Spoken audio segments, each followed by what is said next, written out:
What's up, YouTube? It is Sunday, which you guys know what that means. It means it's another Q&A video, number 41. Hanging out, twitch.tv/Lawler. Every Tuesday and Sunday we take off. But other than that, we're here live. It is officially a Wednesday, getting ahead of the times. But we're going to do what we always do. We're going to answer questions from chat. We're going to answer questions from the YouTube comments. We're going to go back and forth, trying to answer the best ones that provide the most conversation. And if they're actually so good, in fact, we're going to give them a whole dedicated video, depending on what they are. And that's just up to my subjective opinion. So that's the same thing with all these answers. These are just my opinion. This is just my take on things. But for some reason, 41 weeks later, y'all continue to ask questions in aplenty. So I greatly appreciate it. We got drops enabled over here as well. If you guys didn't see that video last Wednesday, make sure you guys go check that out. That goes until the 16th. So if you guys are trying to get some free items in Rocket League, come hang out on the stream. Either way, let's jump straight into the questions. First one coming up. This is a tough one. Japson says, what does RLCS need to do to reach the level of popularity around the world League of Legends has? So to get worldwide love like League of Legends, what does Rocket League need to do? Do you think they need to expand in international markets, or is there something else that needs to happen for all to reach that stage? The beauty of this question is I don't know if anybody has the answer. This is what feels like a trial and error one, but you can learn from other esports. Some things that League of Legends does very well: marketing, the merch, the global recognition they receive is done from a multitude of different things. They've got a top viewed product on Netflix in Arcane. Like they've got like 3 or 4 metal albums called Pentakill or Penta something. Shoutouts to Christian Link, by the way, good buddy of mine, Preco over there. He does a lot of really things. He's also the executive producer on Arcane. They're working on season 2 already, but they literally build like anime and have crazy lore behind the game that gets people gripped into characters and different things. Cosplay is insane, stuff like that. So I think the game in general just has like more things for people to get invested into. That's more than just target ball. Rocket League does have simplicity though to it, which does make it extremely accessible. So that is something that Rocket League needs to lean into to grow. Number one, as we always talk about, they've got to find a way to get global branding, merch, whatever. Find ways to people wear your stuff to get eyes on it. You always can market it better in some capacity. So that's number one. Number two, I think once the RLCS gets back in full swing, we get out of the pandemic, lands and stuff aren't an issue, you will see Rocket League grow. The other thing is time. That's kind of the biggest one. League of Legends has been doing it for over a decade now. League of Legends does it a lot. Riot also has a ton of money and pumps more money into their scene than anybody else, I would have to say. And it shows. It shows with the way that their players and stuff are treated. It shows the way that they do LAN setup and the way that they do their tournaments. They've also had a lot more time, like I said, to kind of refine it and figure out how they want to do things. Step one, just because this is my jealousy in it, give us the Rocket League lore. What is what's the purpose of the eggs? Who's driving the cars? Are they overlords? Are we in a dystopian future? What's the situation? Psionics. What is the lore behind Rocket League? Please tell us. I would love to know. There has been hints in the past. There has been weird like audio files deep in the confines of the Rocket League folder that like have audio recordings about like a parking lot and stuff. Like there's some crazy stuff. I don't know what the situation is behind Rocket League, why they won't tell us. And anytime you ask the developers, they all get hush hush about it. I don't know why. What are they hiding? LeafX has done his like giant gigabrain conspiracy theory about the lore before for like a TV show. And I don't know if I can find that video, but I'll try to link it in the description. But I think the biggest thing to expand international, obviously they wanted to continue to grow the other regions, SSA, MENA, etc., which is a really good step. RLCS 21, 22 has done a really good job of expanding and building it. Merch sales and all that kind of stuff. I'd be interested to revisit this question and see how I feel about it when the major happens with the live event. After the first live event back since 2019, I'd be interested to see on how things play out. I really would. But yeah, I think you can take experiences from other esports and see what they've done to be successful and try to recreate that for Rocket League. But a lot of it is just time, man. It's just going to take time for it to build. League of Legends has been doing it for a long time and spending a lot of money to make it happen. Geo in chat says, do you think this land will be able to live up to previous ones, or will pandemic restrictions hinder Psyonix's ability too much? I think there is a little bit of both. This is the first land in 2 years. People are going to go ecstatic. People are going to be absolutely hyped for this. There's a lot of people that have been waiting. Understand Rocket League's growth over the last 2 years. Although everybody had this whole thing of like, is Rocket League dying? Blah, blah, blah. Esport is thriving. Regionals are pulling 100K plus. They're doubling LCS in viewership. They're doubling any CSGO event by Blast Premier, all that kind of, like the viewership is incredible. Free to play has still seen a massive improvement. The new seasons are more enticing than they've ever been. I do expect LAN seats to sell out in minutes. Like sub 1 hour, I expect LAN to be sold out. Straight up. I expect that place to be packed. And the only downside and the negative to things is because the players have to be kept within a bubble.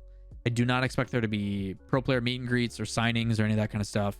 If anything, I don't think you'll be able to interact with anybody directly involved with the scene at all. I just don't think it's going to be a thing. And I understand for safety reasons, it's not. So I do think it is going to be a little bit of a step back. But knowing Psyonix, the efforts and the improvements that they've put into their broadcast, I mean, shoot, look at Sweden. Sweden was hype. The hype chamber, the visual aesthetic to it in the studio and everything. I'm sure they've got some pretty cool stuff planned. So you're further exemplifying that with it in person. What kind of things can they do in person to make the experience for the people better? I'm excited to find out. I really am. I'm really interested to see what they do to make the fan experience special, even though they have to remove some of the things. So kind of similar to the previous question, I'm holding off for a little bit. My reservation is definitely there because I just don't know what they're doing, but I am excited to find out. Very excited to find out. Zachary Klein, with all the new regions this season, it has me thinking, do you ever think we'll get to the point where most or all regions are about the same strength? No. I understand that some regions are more isolated, which makes it harder for them to get better. So will that be a bottleneck for them? Yes. If you look at, and I know Rocket League is a lot of people's first time esport. If you look at other esports and stuff, most minor regions are minor regions simply because of the same conversation we had earlier today. EU tends to have more pro player selection because they have a bigger population. When you're talking about the 0.001% of players being at the very top, those are the people that are going to have a bigger selection. The chances of you finding more talent with a bigger population is more likely. So when you look at OCE in comparison, SAM in comparison, etc., like usually those regions do struggle a little bit. It's also part of the reason why Asia, other than their robot-like mechanics and crazy work ethic, is why their league is ahead. Now, the unique thing is NA and EU have a massive step up because of not only being the first two regions that were involved, but also the history that they have and the foundations that have been created. As Psyonix, I think, continues to build up these other regions, these minor regions like MENA, SSA, etc., you will see improvement. I think as you start to see Japan and other regions get enticed more and it becomes bigger, you would expect Rocket League to explode. You know, if you start seeing teams in Japan now have a reason to grind and play, you're going to see that region start to develop. And it's going to take time, just like it did for OCE, just like it did for SAM. Like, OCE was a laughingstock when they came into RLCS at first. But as time progressed, they've gotten competitive more and more. You see both their top two seeds, both Renegades and Ground Zero at the last major, being one game away from making top 8 in the world. That's a big deal. That is crazy to think about compared to where it's come from. And that's with a 2-year break. That's not even saying they're playing against each other on a consistent basis and improving against the better regions. That is, you are left to your own means for 2 years and you're still close enough to almost making top 8. So I do think it's going to develop and it's going to get better over time. But I do think that the main regions are always going to have an advantage because that's where the foundation is built. Not saying that it can't be overtaken, but in time, we will see. I do, and I'm actually, it's crazy to me that for those that don't know, I do know in Eastern culture, like Asia, Japan, you know, wherever you're at, whether it be China, Japan, whatever, a lot of them are actually deterred from Rocket League because it's too difficult and there's no pay to win to get better. For some reason, and it's crazy to me, like gacha games and stuff like that are massively popular. Pay to win is huge over there, while here in like the United States, we hate it. We can't stand it. The thought of me saying, if I want to be better, I can just pay to do it. Like, oh, I need the better unit so I can play this game. I'm just going to spend money and then I'm good. Rather than, hey, we're all on equal footing and the more I play, the better I get as a player is what allows me to progress. But you can't do that with Rocket League. Like the Japan client, I'm pretty sure, has like a trajectory with the ball that shows. It's to make the game more accessible for those and easier for those that are first getting into it. And there's a lot of people in Japan that are just deterred from the game. So are we going to see Japan really take a rise when a lot of their culture is just against the concept of new game, new mechanic? For some people, it's a huge deterrent. So I'm curious to see how that moves forward. And if you do listen to Seek Up in chat, make sure you use code LAWL, L-A-W-L, and not Lawler, L-A-W-L, for the code in the store. I do think it's time. You will see them close the gap a little bit more. I do think Sam and OC are a lot closer than people imagine. But the very top, like right now, do I think Sam and OC will make consistent top 4? No. It's going to be a while before we get there. But that's also because NA and EU continue to improve. So hopefully I'll be proven wrong, though. I would love to see some of these new regions come in. Speaking of, shoutouts to Mina. What they are doing with just Sandrock and now Scythes, I think was their name. Glad to see some changes over there. But SRG, even though they lost, finally still won the entire regional. So SRG is still number 1. Think there will ever be a LAN in the Midwest? I hope so. I think Chicago and Minnesota and even Wisconsin are trying to build out their esports infrastructure. I'm actually going to a business summit in Milwaukee, Wisconsin in March to do exactly that. It is a invite only thing where people from the surrounding areas of the Midwest are coming together to do panels and stuff like that. I think I'm a panelist on the future of esports, I think. But prolific names and figures, for some reason, I think I'm one of them, are going to this summit that's invite only at a convention center outside of like the Milwaukee Bucks Stadium. And that's exactly what we're doing. Like, they are trying to build esports in the Midwest, because what else is there to do? We drink alcohol and we watch football. That's about it. So why not also make video games really popular? Because you can also still do those things while also playing video games. So yeah, they're trying to expand it. They're trying to grow it. I think in the future, I think Chicago would be a really cool area. I think Minneapolis. I mean, you've already seen, like, obviously you guys know I work with V1. They have their own stadium for the Minnesota Rocker. Like, they could easily host a LAN. It's like a 30,000 square foot venue. I forget what the seating is, but they could hold like a regional or something there. It is possible. So there is some options for people to do that exact thing. So I do hope so in the future. I think it's possible. Which carries to this two-part thing with Plasma asking, do you think Sonics will rent larger venues? Yeah, 100%. If you guys don't know, Corey, head of Rocket League Esports staff, has stated that they expect the venue for the World Championships to be double the size of New Jersey in the Prudential Center, which is like 40,000 people. I think capacity at Prudential Center was like 20K. And he's like, we're going like twice as big. That's what they said in their announcement video. So without a doubt, they are looking to scale it up. And rightfully so, because the player base has definitely gone up. Everybody talked, like, real talk, when everybody was like, oh, Rocket League is a dying, blah, blah, blah, myself included, because I thought it was a good conversation piece. The concurrent player base has gone up like 300% and stabilized, minimum. I remember like 20K people in twos was like, holy cow, there's 20,000 people playing right now. It's now, let's find out. I'm actually going to boot up Rocket League for this. If it's promoted correctly, yeah, I think so. Let's see how many people are on Rocket League right now. If I go to casual twos, you can, it just says great. God, it's great right now, chat. I hate that. Okay. Let's do it the other way. Let's see if I can find out just from Steam. If you go to Steam and you go to stats, where's Rocket League? In just Steam, this is not including Epic Games, 46,914 are playing right now. And that's across all game modes. There's 50K people playing. That's not including the Epic Games Store, which is where you have to do it now. So all the free-to-play players have to play on the Epic Games launcher. That plus consoles, whether it be Switch, Xbox, PlayStation, which actually equates for more than PC, you're talking at least 200,000 people are probably playing right now. At least, I would assume. I don't know the numbers. I don't know how to equate it to something, but I can tell you that I forgot that they went to good great. But yeah, it's definitely gone up without a doubt. So yeah, I mean, 40K, I think that's a pretty big ask, but for a world championship, it's a 2-week event. 2-week event, wild card into the world championship. There's a lot of different things that go into it, and who knows, man? Who knows? It's possible. Can't believe I forgot about the good grade. Clearly, I play Rocket League a bunch. Krennic says, if you could build an all-star team from NNU, who do you pick? That for me depends entirely on chemistry. I mean, ultimately, you look at the best players in the world. Your Monkey Moons, your Justins, your First Killers, your Garretts, your Extras, your, whatever you're doing. Whether that would make them better or worse, I don't know. I also don't know if bringing people together from different regions is beneficial or not. Like, I don't know if like Justin going to Europe would be good or bad. I have no idea. So I think you start from the top and kind of put those players together and then see if you can formulate based upon what you want your play style to be. But chemistry, I think, is the end all to be all. As for an all-star weekend, I actually proposed this a long time ago.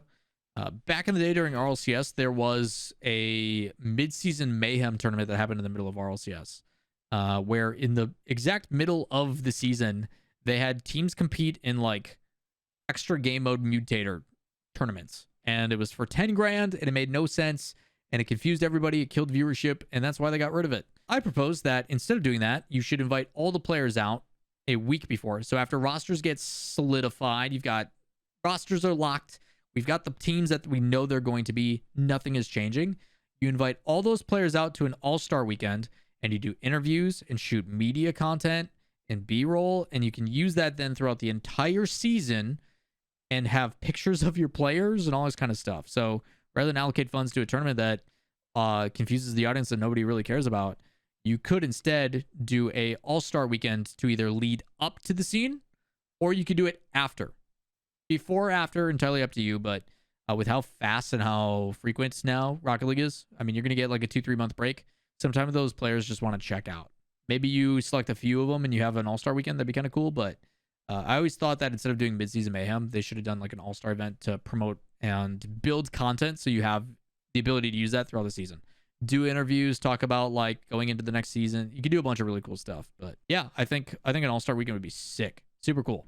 Shoutouts to BTS and Beyond the Summit though, because they do kind of unique things like dribble ring maps. They did Let the Mirror, had a bunch of unique maps and stuff in them in the past too. Plus they play Mafia, so like shoutouts. Hopefully we get another one. Last question. What do we got, chat? What do you got? What do I think is going wrong for Ghost right now? That is a very, very heavy question that we'll go full screen for. I was thinking about doing a dedicated video on this one, but I wasn't too sure on how I wanted to approach it. So now this just makes it easy, and we'll use it to close out the video. Ghost Gaming's in a kind of a weird circumstance. There has been some things surrounding that roster that are not good internally. We talk a lot about roster changes and stuff happening, and a lot of times it's not due to skill or anything else. It's due to chemistry and things just sometimes not working out. We saw a week or so ago, the very first regional, Ghost Gaming went 0-3. We saw Shock upset about the current roster, or not the current roster, the current seeding situation. The fact that they went 0-3 because they had to play against 2 top 5 or top 6 teams or top 8 teams or whatever in their group. The difficulty, though, that came from it is like, hey, man, you lost to a team that we've never seen results from in Shopify Rebellion. You should be winning those matches if you are a consistent top 8 team. We can't give Shopify Rebellion a high seed, even if we think they're good, because we haven't seen it. And we saw Ghost start to slowly decline. And in the past, some of the players on that roster forced another player to actually be so fed up mentally that they retired. If you guys don't know who I'm talking about, J-Rush Chicken is now back. He's competing again. And many lead it to believe that the reason why he left for mentality reasons was because of some of the players on that original Sonics roster. Who specifically is up for debate? That is just based upon what the conversations have been. And then, after Ghost went 0-3 again, you saw frustrating tweets from Shock talking about how, hey, this type of thing is not going on, but you're still seeing the effort and the attempts to fix things happen. You know, Rold is obviously talking on First Touch about how they're grinding. He's trying to put in hours in. They're trying to fix some stuff. But ultimately, although I think Ghost is a solid team and has a ton of potential between Lion Blaze, Shock, and Rold is, I do think that team is just outclassed by the talent of other teams. If you look at the teams above Ghost in the ratings, all those teams have, like, just, to me, better players. For lack of better analysis, right? I think the talent and just the individual skill of the players ahead of them is just better. Straight up. When you stack them up head to head, I just go, yeah, this team should win because they're just better. Not because of their play style, not because I think they're just better. Which is becoming a thing in Rocket League. You then pair that with frustration coming from losses. You know, you go 0-6. You know, you're a team that was in contention to go to the major last split, and now you're 0-6. You're taking minimum points, 60 points a thing. It's frustrating. And you're applying all that pressure to you and your teammates. You may see some things that normally weren't a problem when you were winning start to arise. So I do think there is some internal things going on. There's some frustration causing some issues. And because of that, stuff that we don't see. And again, this is just based upon what I'm seeing from the outside, right? None of this could be true. Everything I'm saying could be completely wrong. But based upon the actions that people are doing, based upon some of the things that you're seeing on Twitter, based upon the reaction to you losing and the frustrations that come from it, I could see there's some internal issues going on with Ghost. Who involved? Who specifically? I don't know. I do not know. But I do think it's not only a cause and effect due to lack of performance, but also there is some things behind the scenes that we don't know about that are happening, and that chemistry is hurting because of it. I mean, Chrome, when we got to have a conversation with him about seeding, provided a lot of insight towards Typical about how he wasn't happy, how they couldn't do replay analysis because of it, because he just wasn't motivated, didn't want to be there, you know, and what that kind of effect has on your team. You went from a team that was absolutely dominant in RLCS X for like 3 months to a team that kind of became complacent, plateaued, and then just was out of the running again. So having a good internal, good mentality, good chemistry, it makes a huge difference. It really does. So I think it's a multitude of things, but as of right now, I think there's some internal issues as well as just not winning and stuff is being a result of that. So I'm curious on what they end up doing. I could see them definitely making a roster change if people become available here in the next split. But if you're looking at Ghost, in my opinion, if you look at Ghost when it comes to Regional 3, don't even bother. I wouldn't even bother giving them a nod, because maybe they'll take a game off another team, but based on what I've seen, there's no reason to. There's something clearly internally that's going on based upon the results after especially the previous results they've had in the past. So what's going on with Ghost specifically, I don't know, but probably some internal struggles, and hopefully they figure it out. That is going to do it for the Q&A video. Hopefully you guys enjoy all the questions. I know I do. I've got a bunch more in chat that we got to get through that you've seen scrolling through over here. But yeah, there's a lot of different things going on around the scene, but you guys continue to provide a bunch of different questions and ask for my insight on it, whether I'm knowledgeable about the situation or not. So I do appreciate it. 41 weeks. Next week, 42 as always. If you guys want to find yourself involved with it, as always, questions down below in the comments. The ones that have the most updates are the ones that go to the top. Those are going to be the ones that we usually ask and answer, as long as they lead to good conversation. Or you can stop by chat and kind of cut the line. If you come over to twitch.tv/Lawler, where we stream every day, but Tuesday and Sunday, you can see that I try to alternate between the two and pull questions from chat as well. But that is going to do it for me. Appreciate you guys all coming and hanging out. As always, like the video, subscribe, notifications, and we'll see you in the next one. Peace.